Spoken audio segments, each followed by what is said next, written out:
কিন্তু কিছু রাস্তা অবলম্বন করতে হবে। ওই রাস্তাগুলো আমি আপনার কাছে বলবো 8-10টার মতো সংক্ষেপে সংক্ষেপে। সুতরাং ওইটার জন্য আপনারা একটু ধৈর্য ধরে থাকেন, কি কি আমল করলে সহজে জান্নাতে যাওয়া যায়।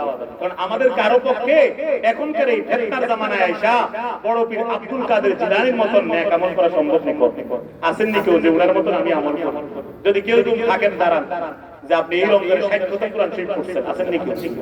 আব্দুল কাদের জিলানী এক রমজানে কয় খতম? হ্যাঁ, ইমামে আবু হানিফা এক রমজানে 60 খতম পড়ে। আমাদের পক্ষে সম্ভব না ভাই।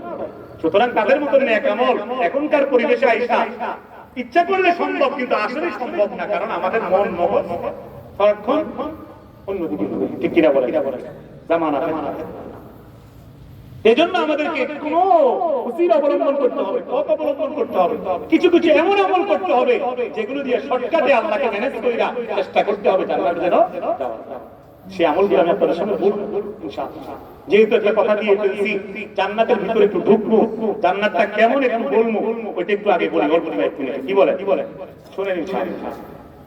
আমার ভাইয়েরা, পবিত্র কুরআনে কারীমের সূরাতুল ওয়াকিয়া খুলে দেখেন। সূরাতুল ওয়াকিয়ার মধ্যে আল্লাহ রাব্বুল আলামিন কত চমৎকার ভাবে জান্নাতের বর্ণনা দিয়েছেন।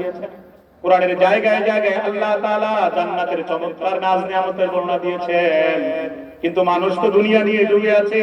এই বর্ণনাগুলো জানার পরেও মানুষ এখন বিশ্বাস করতে চায় না। দুনিয়ার একটা সুন্দর বাড়ি করলে মজা, মানুষ এটা মনে করে, ঠিক কিনা বলে? অথচ এই বাড়ির মধ্যে বেশি দিন মানুষ থাকতে পারে না।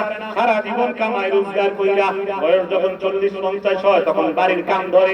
বাড়ির যখন ঢুকে 60 বছর বয়সে মরে যায়। মাত্র 10 বছর 12 বছর না থাকতেই তিনি কবরে, তার ছেলেরা থাকে। এই 10 বছর সুখের জন্য তিনি 50 বছর আল্লাহকে ভুলে গিয়েছিল, ঠিক কিনা? অথচ যেখানে চিরস্থায়ী ভাবে সুখে শান্তিতে থাকতে পারতো, ওইখানের জন্য কিছু আমল করলে কাজ হয়ে যাইতো, উনি আমল করতে রাজি না। এটা বড় আফসোসের বিষয়। শয়তান আমাদেরকে দুনিয়ায় ধোঁকায় পালায় রাখছে, ঠিক কিনা বলে? এজন্য আমার ভাইয়েরা, জান্নাতের নিয়ামত শুনে আজকে থেকে মনে মনে নিয়ত করবেন যেন এই নিয়ামত ওলা জায়গায় যাইতে পারি। এর জন্য যা যা আমল করতে হয়, নামাজ পড়তে হয়, এগুলো করবো ইনশাআল্লাহ। বলেন ইনশাআল্লাহ। আমার ভাইরা চলেন সূরা ওয়াকিয়া থেকে একটু জান্নাতের সৌন্দর্যটা আপনাদের সামনে আজকে তুলে ধরতে চাই, যেন আপনাদের মনের মধ্যে একটু আগ্রহ তৈরি হয়। পুরোপুরি বিশ্বাস নিয়ে দিল দিয়ে শুনতে থাকেন রব্বুল আলামিন কি বলতেছেন। দেখেন আল্লাহ বলতেছেন, আলা সুরিন মাউদুনা মুত্তাকিইনা আলাইহা মুতাকাবিলিন। বলেন আল্লাহ। কেন বললাম? দেখেন আল্লাহ কেন বলতেছেন। রব্বুল আলামিন বলেন, যখন আমার জান্নাতের মধ্যে জান্নাতি বান্দারা প্রবেশ করবে, জান্নাতের মধ্যে ঢোকার পরে আমি আমার জান্নাতি বান্দাদেরকে বসার জন্য বড় চমৎকার সুন্দর বিশাল বড় অত্যন্ত সুন্দর এক চেয়ার আমি তাদেরকে দান করব।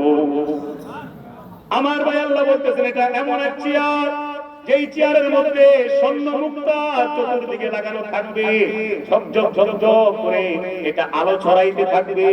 বলেন না সুবহানাল্লাহ। আচ্ছা বলেন তো দেখি, আমাদের দেশের যারা প্রধানমন্ত্রী হয় তারা যে চেয়ারটার মধ্যে বৈশা বক্তব্য দেয়, সংসদে বলেন আর ওনার বাড়ির বলেন আর ওনার কার্যালয়ে বলেন, এই চেয়ারের মধ্যে কয় কেজি স্বর্ণ লাগান না থাকে? কথা শুনেননি আপনারা? এখন কিটা চিন্তা করেন, বাজারে কিটা দিয়েছেন নি? তো জবাব দেন না, রাগ হইছে? আমি কিন্তু ঢুকতেছি আয়াতগুলোর মধ্যে। আমি কি বলছি বুঝছেন? মানে কোন ব্যক্তিকে ইঙ্গিত করতেছি না, বোঝানোর জন্য বলতেছি। আমাদের দেশে যারা প্রধানমন্ত্রী হয় যুগে যুগে, এই প্রধানমন্ত্রীরা যে চেয়ারটির মধ্যে বসে, এই চেয়ারের মধ্যে কয় কেজি স্বর্ণ লাগায়? এক কেজি না, এক ভরি আছে। কিটাই রোয়াট রোয়াট এটা তো এত ভাব। এটার মধ্যে কয়দিন বয়ে থাকতে পারবে নিজেও জানে না। প্রত্যেক জনগণের লাগবে নামায়রা কোন জানা, ঠিক কিনা বলে? মাথা গরম হয়ে গেলে জনগণ একশো একটা টাকা নামায়রা, ঠিক কিনা বলে? আমি সবগুলো দল বুঝি, এমনি বলতেছি আমার ভাই, তাইলে আচ্ছা এবার বলেন তো দেখি, বিশ্বের সবচেয়ে বড় রাষ্ট্রগুলো দেখি, আমেরিকা, ইসরায়েল কোন আর ইতালি কোন, ওই লন্ডন কোন, এগুলোর যারা প্রধানমন্ত্রী বা ধরেন ডোনাল্ড ট্রাম্প, টেম্পু, এটা টেম্পু, আমেরিকার টেম্পু, মাথা গরমে পাগলে। আমেরিকার যে প্রধানমন্ত্রী টেম্পু, এই টেম্পু যে চেয়ারের মধ্যে বসে, এদের চেয়ারের মধ্যে কয় কেজি স্বর্ণ থাকে? আসেনি স্বর্ণ? এরপরে তাদের কথা দেখছেন কত বড় বিয়াদব। আমার ভাই তাইলে দেখেন, দুনিয়ার কোন প্রধানমন্ত্রী, যত বড় প্রধানমন্ত্রী হোক, যত বড় রাষ্ট্রের প্রধানমন্ত্রী হোক, তার চেয়ারের মধ্যে কোন স্বর্ণ থাকে না। আপনি যখন জান্নাতে যাইবেন এমন প্রধানমন্ত্রী আপনাকে আল্লাহ বানাবে, এত দামি ব্যক্তি আপনাকে আল্লাহ বানাবে, আপনার চেয়ারের মধ্যে স্বর্ণ মুক্তা আল্লাহ তাআলা নিচে লাগাই দিবে। শুধু তাই নয়,